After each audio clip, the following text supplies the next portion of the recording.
Savio Lighting here, talking about an introductory to lighting. It's a new year for us, and a lot of folks are buying homes. So what we like to do is get an idea of what folks are interested in. I have Amy here, who's going to give me a couple questions. She's actually new to the lighting industry, and she not only has a lot to learn, but a lot to offer.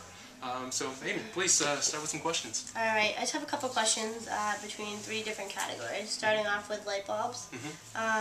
Do Energy Star light bulbs really make a difference, like inside or outside of the home? Is it like better? Totally, especially we're in Massachusetts, so having an Energy Star light bulb or an Energy Star rated fixture not only gives you a good tax benefit on your property taxes, but also the bulbs last a whole lot longer. So especially lighting for outside the home, say a wall sconce or a fixture that's on a pole light, you don't have to change the light that often. Okay. Yeah, which is a good thing. I mean, no one likes changing light bulbs, and Especially if they last longer, and they use about a quarter of the power.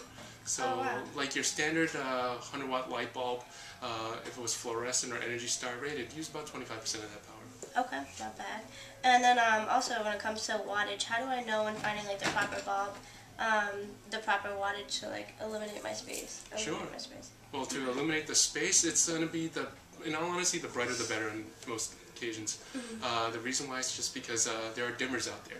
So, say for example, you're lighting a space like this room here, which is about, say, 20 by 15. You can put in probably about, say, 500 watts worth of power, and place everything on dimmers, and that way it gives you a nice control on the light. What you don't want is to be able to turn on all the lights, and guess what, you just don't have enough power and it's still dark. Good dimmer to probably look into is something either by Lutron. It's a great dimming company. They create some of the best dimmers in the world. Okay. Alright, and then the last question about bulbs is just what's the most common bulb that's found in homes like nowadays? Like, is there one particular bulb that a lot of people seem to purchase, or is it just a bunch of them? Yeah, well, that's a really good question, just because in the new year we have a lot of things going on in the industry. First thing is that incandescent light bulbs are being phased out next year, so that's the huge thing that's going on.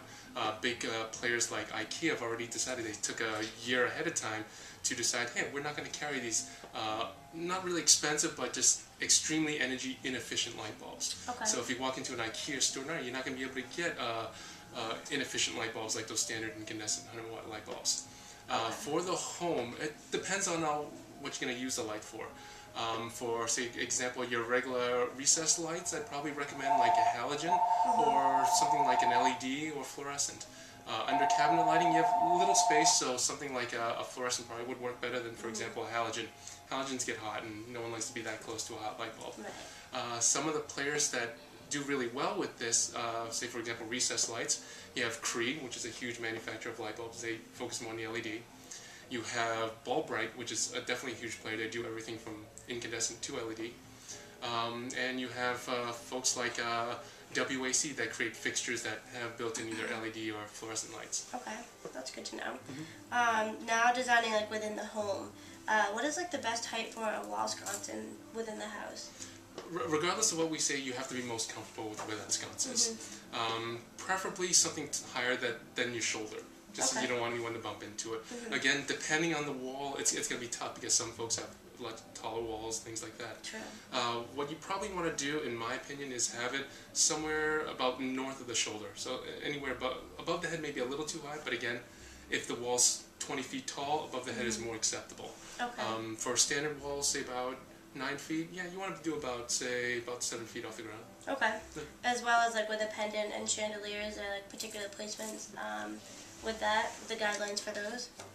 There are guidelines with those and rules of thumb, but in all honesty, with a lot of lighting, it's what you feel most comfortable with. Okay. Chandeliers, you want to be about 3 feet off the table. Pendants, about the same, 3 feet off the island. But again, where it's most comfortable. Many things occur with pendants like clear glass versus frosted glass. So if you have a pendant that's, especially ones like, for example, made from WAC that are, some come clear glass, if it's 3 feet off the table, that's could be about eye height. You don't want a clear glass light hanging in front of you. Exactly, you got it. For chandeliers, yeah, it's wherever you feel most comfortable, just because depending on the chandelier, if the light faces downward or faces upward, is going to depend where you get the best light. For ones facing downwards, yeah, you can go probably a little bit higher than, say, for example, 3 feet off the table. And again, some folks have a 2-tier chandelier. So that way if you go 3 feet off the table, it may be getting a little too close to the ceiling. So that's good. One example. A lot of folks that make those nice chandeliers, you can probably look into Hole Cutter. They do really well with chandeliers that face upwards and downwards. Okay.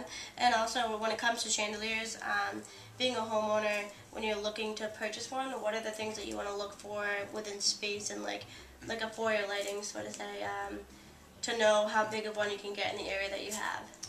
If you're in the market to buy a home, I'd probably look more into where the switches are before I look to where the lights would be. Just because you're going to make a lot of changes to this home, regardless if it's new, purchasing a home as a renovation, whatever it may be. If the switches are in the right places, then you can get an idea of what it controls. Either it controls a switch on the wall, a plug in the wall, or a light in the ceiling. If there are lights in the ceiling, that's a wonderful thing. It makes life easy just to change out a light fixture. Not difficult at all. If it's a brand new house that you're building, then you have as much variety as the world can offer. You can place switches wherever you want. You can place lights wherever you want. That gets a little more complicated, but that's probably you want to speak to your architect, builder, or designer about. Okay. And then just a couple questions designing outside the home.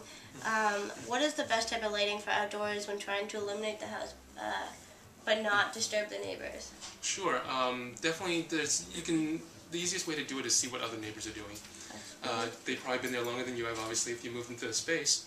So see if they have any concerns in regards to lighting. I mean, having a huge floodlight facing onto the street is probably not a good idea. But what you can do is be reasonable. Standard sconces in the front door, a pole light in the front end of a driveway, all totally acceptable. Yeah, just being within reason. Okay. Yeah, totally. And keep in mind, most lighting fixtures, you can dim it down or either just put in a low wattage light bulb, so that if you find a fixture that you like and it's extremely bright, you can always just put in a low wattage light bulb. So then, actually that comes into my next question with the light bulbs that should be used outside. And how do we know like what wattage which works best? Like you said, the dimmers, but particularly the light bulbs with the energy saving ones. I heard that they don't create that much heat, so it's kind of like it can like snow can sit on it and it won't like defrost. Is that like something that you'd use outside, or would you use something else besides an LED light? Or No, that's a very good question. Usually outdoor lighting, a lot of folks use fluorescent just because they don't want to change the light bulb. Living up here in New England, yeah, there are concerns in regards to weather with snow and ice on the lights. Not too much of a big deal. The reason why is because a lot of outdoor lights either has a covering over it or it's being covered, either by the overhang of a house or the top of another of the light. But no, using a 100-watt light bulb will melt snow, that's a given. But is it necessary? Probably not. Okay. Again, it depends on each situation. There are folks that live on the water that have a problem in regards to having the mist off the water that attaches to the lights. And yeah, that is going to be a concern as it keeps building up. But again, each situation is going to be a little more unique. And the last question is, what benefits will a homeowner get by having a great selection of like outdoor lighting? Having a good selection of outdoor lighting is going to give the homeowner a clear view of the house. It not only makes the house more appealing at night, but it also keep in mind that having a well-lit area is going to be good for security-wise. You're not going to have any dark spots in your area where you may feel unsafe walking from your driveway to the front house. Another thing is, it's mostly the appeal. You're going to be able to see your steps. You're going to be able to see your bushes. You're not going to have any fear of tripping over anything. And also, it's always nice to have a nice house to come home to that's nice and pretty and bright, especially when you're driving home at night. Alright, well that's it for my questions. Well, this is Will and Amy here coming from Savio Lighting with some questions for the new year and any new homeowners that have purchased houses and want to know a little bit more about lighting.